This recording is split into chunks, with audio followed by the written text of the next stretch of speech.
কুষ্টিয়াতে 100 কোটি টাকার উপরে মাল পড়িয়ে নষ্ট হয়ে যাচ্ছে। সেই 23 সালে চালু হওয়ার কথা, এটা এখন চলছে 26 সাল। স্বাস্থ্যমন্ত্রী যিনি এখন সাখাওয়াত হোসেন বকুল সাহেব, মাননীয় স্বাস্থ্যমন্ত্রী, ওনার কাছে কল দিলাম, যে সমস্ত জিনিসগুলো লাগবে চালু করার জন্য আপনি আসেন, আমি দেখতেছি।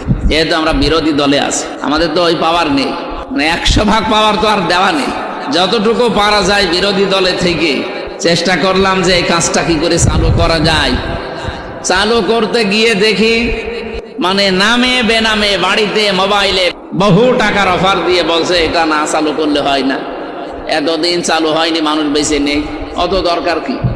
মানে এগুলো বিভিন্ন ক্লিনিকের মালিক এবং এই 4-5টা জেলায় যারা ক্লিনিক বড় বড় চালায়, তারা চাচ্ছে যে এটা আরো দেরি হোক।